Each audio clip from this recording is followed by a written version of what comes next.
অনেক মানুষ আমাদের সমাজে আছে, দেখবেন বুড়া হয়ে গেছে, এখনো কোরআন শরীফ পড়তে পারে না। কয় হুজুর টাইম পাই না, হুজুর মাথায় ধরে না।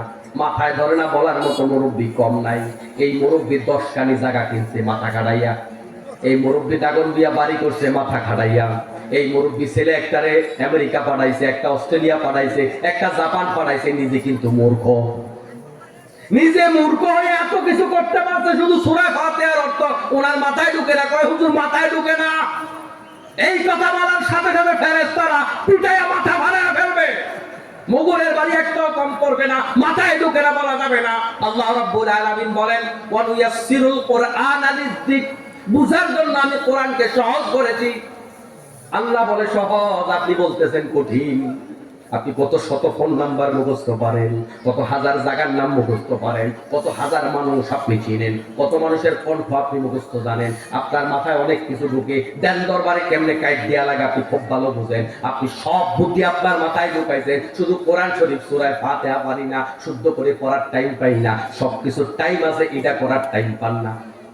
এই সমাজের বড় মিস্টেক হলো সমাজের মানুষ কোরআন পারে না।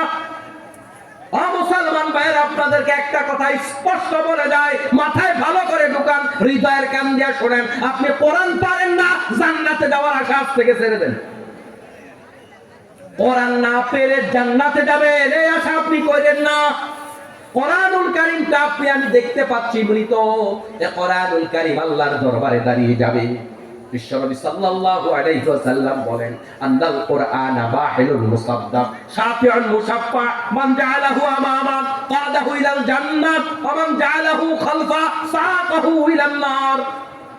আল্লাহর কোরআন আল্লাহর দরবারে সাক্ষী দেবে, আল্লাহ ওই সাক্ষী কবুল করবে, গ্যারান্টি দিয়েছে মুহাম্মাদুর রাসূলুল্লাহ সাল্লাল্লাহু আলাইহি ওয়াসাল্লাম।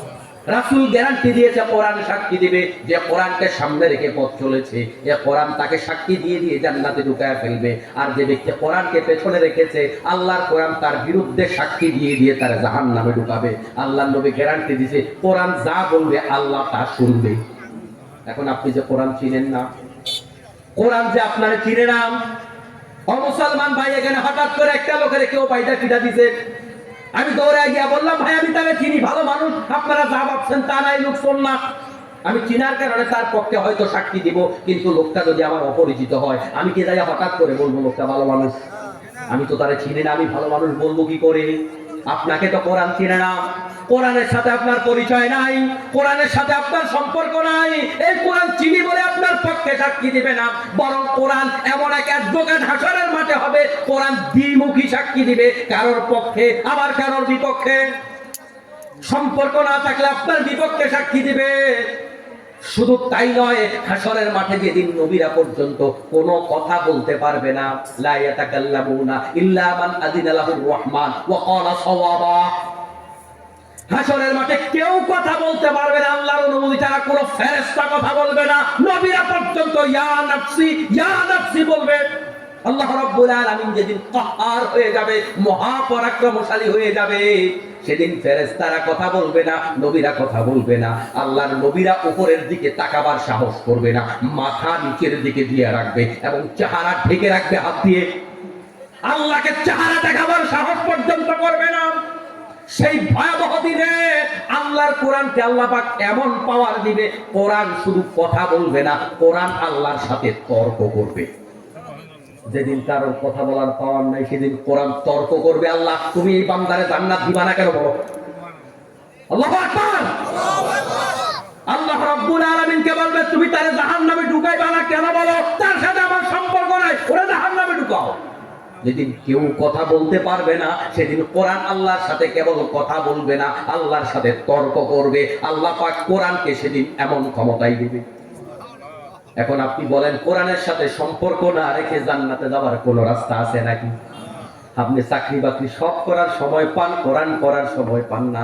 পরিবারগুলোতে অশান্তি অশান্তি অশান্তি, কারণ কোন ঘরে ফজরের পরে এখন আর কোরআন তেলাওয়াত হয় না, এখন আর মক্তবে যায় না বাচ্চারা, এখন কিন্ডারগার্টেনে যায়। কোরআনমুখী, কোরআন থেকে আমাদের মুখ আমরা ফিরিয়ে নিয়েছি। এজন্য ব্যক্তি জীবন, পারিবারিক জীবন, সামাজিক জীবন, সব জীবনের ভিতরে দেখেন দ্বন্দ্ব, কলহ, ঝগড়া, ফাসাদ, এগুলো আছে না নাই? কোরআনমুখী পরিবার, কোরআনমুখী সমাজ, কোরআনমুখী রাষ্ট্র গড়েন, ওই সমাজ, ওই ব্যক্তি, ওই পরিবার, এগুলা শান্তির পরিবার হবে। এই যে কোরআন শুনবার জন্য এসেছেন আপনারা, যারা আমার সামনে বসেছেন, আগামীকাল আপনারে 1000 টাকা দিলে ওই খেরের মধ্যে বসবে না, এমন সম্মানী লোক ওইখানে আছে। কোরআন আপনাদেরকে নরম বানায় দিচ্ছে, কোরআন আপনাদেরকে এক কাতারে বসায় দিচ্ছে। মোটা দাগে বাংলাদেশের কোন তাফসীর মাহফিল গুলাতে মারামারি নাই, কাটাকাটি নাই। এই যে আজহার হিসাবের মাহফিল, এক এক মাহফিলে 10, 15, 20 লাখ মানুষ হয়, কোন ধরনের ঝগড়া নাই, ফাসাদ নাই। আর 5 জন 10 জন নিয়ে রাজনৈতিক সমাবেশ হয়, চেয়ার নিয়ে ফিরাফিরি আছে না নাই? মসজিদের যে আমরা প্রত্যেক সপ্তাহে জুমার নামাজ আদায় করি, এই যে মসজিদের সমাবেশ একেবারে ছোট নয়, সমাজের ছোট বড় সবগুলা মানুষ মসজিদে চলে যায়। এভাবে বছরের পর বছর চলে আসছে। মসজিদের মধ্যে কেউ উঁচু আওয়াজে কথাও বলতে চায় না, কোনো ঝগড়া নাই, কোনো ফাসাদ নাই। এর দ্বারা বোঝা যায় কোরআন আছে যেখানে শান্তি আছে সেখানে, কোরআন আছে যেখানে ধৈর্য আছে সেখানে, কোরআন আছে যেখানে মানবতা বোধ আছে সেখানে। এই কোরআনের কারণে যদি আমরা এই অল্প সময়টার মধ্যে শান্তি কায়েম করতে পারি, এই কোরআন দিয়ে যদি আমরা ব্যক্তি, আমাদের পরিবার, আমাদের সমাজ, সবটা জায়গা যদি আমরা চালাইতে পারতাম, এই বাংলাদেশ সোনার বাংলা হয়ে যেত, ঠিক কিনা? মুসলমান ভাইয়ের, আল্লাহ রাব্বুল আলামিন এই সূরা দিয়ে আমাদেরকে শিক্ষা দিলেন, লোভের লাগামগুলা টেনে ধরতে হবে, পরকালের জন্য প্রস্তুতি নিতে হবে। আমার প্রস্তুতি আমি নিতে হবে, আমার জন্য সন্তান দিয়া, আমার জন্য অন্য কাউকে দিয়া দোয়া করাই ওই দোয়া কবুল হবার সম্ভাবনা নাই। জীবন থাকতে কোরআন ধরতে হবে, জীবন থাকতে মরণের প্রস্তুতি নিতে হবে, ঠিক কিনা বলেন? জীবন চলে গেলে আর প্রস্তুতি নেওয়ার সময় পাওয়া যাবে না। সময় বড় গুরুত্বপূর্ণ, সময় বড় গুরুত্বপূর্ণ। এজন্য আল্লাহ সূরা আসর নামে একটা সূরা দিয়েছেন। ও বান্দারা খেয়াল করো, সময় কিন্তু চলে যায়, সময় কিন্তু চলে যায়। প্রিয় মুসলমান ভাইয়েরা, এজন্য আমরা আমাদের ব্যক্তি জীবন, পারিবারিক জীবন, সামাজিক জীবন সব জায়গা যদি সুন্দর করতে যাই, আল্লাহর কোরআনের বিকল্প নাই। এজন্য আমরা বাংলাদেশটাও যদি ভালো করতে চাই, 54 বছর ধরে তো আমরা মানব রচিত আদর্শ দিয়া সমাজ চালাইছি। আসুন আমরা কোরআনুল কারীমের সুন্নাহ, আল্লাহর নবীর সুন্নাহ দিয়া বাংলাদেশটা চালাই, ভালো মানুষ দিয়া বাংলাদেশটা চালাই। আমরা আশা করি এই বাংলাদেশটাকেও যদি আমরা কোরআন দিয়া চালাতে পারি, ওই সাহাবায়ে কেরামের, খোলাফায়ে রাশিদিনের মতো সুন্দর সমাজ আমাদের এই বাংলাদেশও হবে একদিন, ঠিক কিনা? এই সমাজেও একজন নারী দেশের এক প্রান্ত থেকে আরেক প্রান্তে একা একা চলে যেতে পারে, এক আনার তার কোনো সম্পদ এবং সম্মানের হানির কোনো সম্ভাবনা থাকবে না। এরকম বাংলাদেশও করা সম্ভব। শর্ত হচ্ছে একটা, সেটা হলো কোরআন দিয়া সমাজ গড়তে হবে, ঠিক কিনা? কিন্তু বাংলাদেশের মানুষ সব জায়গায় যে ঠিক আছে, কোরআন দিয়া সমাজ গড়তে কইলে কয় না আমার বাপ অমুক দলের কর্মী, আছে না নাই? মুসলমান ভাইয়েরা, আমরা কোন দলের কথা বলতে আসিনি, আমরা কোন ব্যক্তির কথা বলতে আসিনি। আমরা তো 54টা বছর বাংলাদেশকে দেখেছি। আমরা যাদের উপর ভরসা করেছি, আমাদের বাংলাদেশটাকে শান্তিপূর্ণ বাংলাদেশ বানাতে পারে নাই, আমাদের এই বাংলাদেশটাকে চোর মুক্ত, ডাকাত মুক্ত করতে পারে নাই, এই বাংলাদেশটাকে আমাদের কি বলে যে সন্ত্রাস মুক্ত, দর্শন মুক্ত করতে পারে নাই। এখন আমাদের দেখা শুধু বাকি আছে একটা, আল্লাহর কোরআন দিয়ে যদি সমাজ চালাই, সমাজটা কেমন চলে এটা শুধু দেখার বাকি। রাজি আছেন আপনারা? দেখতে রাজি আছেন? সামনের দিকে আমরা চেষ্টা করব আল্লাহর কোরআনওয়ালা যারা, তাদেরকে সামনে রেখে আমরা আমাদের সমাজ চালাবো, আমরা আমাদের দেশ চালাবো। আমি বিশ্বাস করি এই পথে আমরা দুনিয়াও শান্তি করতে পারবো, আখিরাতটাও আমাদের জান্নাতি আখিরাত নিশ্চিত করতে পারবো, ঠিক কিনা? প্রিয় মুসলমান ভাইরা, এতক্ষণ পর্যন্ত আপনাদের সামনে আলোচনা করলাম কোন সূরা? সূরা তাকাসুর। কোরআনুল কারীমের কত নম্বর সূরা? 102 নম্বর সূরা। তাকাসুর মানে কি? বেশি বেশি পাওয়ার আশা। তাহলে আজকের মাহফিল থেকে আমরা এই বেশি পাওয়ার যে লোকটা, এটা মাথার থেকে সরিয়ে দিয়ে আমরা আল্লাহর কাছে দোয়া করবো, আল্লাহ আমাদেরকে যা দিয়েছে আমরা তাতে খুশি আছি। পারবেন তো ইনশাআল্লাহ? এটা যদি আমরা সিদ্ধান্ত নিতে পারি, দেখবেন মনের মধ্যে একটা প্রশান্তি আসবে। প্রশান্তি আসলে লাভ কি হবে? প্রশান্ত আত্মা যাদের, আল্লাহ পাক তাদেরকে জান্নাত দেবে। সুবহানাল্লাহ বলেন।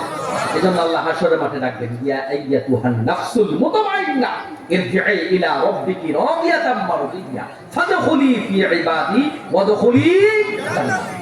আল্লাহ পাক বলবেন, ও প্রশান্ত আত্মাওয়ালারা, তোমরা আসো। যাদের আত্মা প্রশান্ত, এরা দুনিয়াতেও সুখী, আখিরাতেও সুখী। আল্লাহ গোলামের ভিতরে ঢুকে যেতে হবে। আল্লাহ রাব্বুল আলামিন এতক্ষণ পর্যন্ত যেই কথাগুলো বলেছি, সবার আগে আমাকে, পাশাপাশি আপনাদের সবাইকে আমল করার তৌফিক দান করুন। আমিন। হাদা মা ইনদি ওয়াল ইলমু ইনদাল্লাহি আলাইহি তাওয়াক্কালতু ওয়া ইলাইহি উনীব। আসসালামু আলাইকুম ওয়া রাহমাতুল্লাহি ওয়া বারাকাতুহু।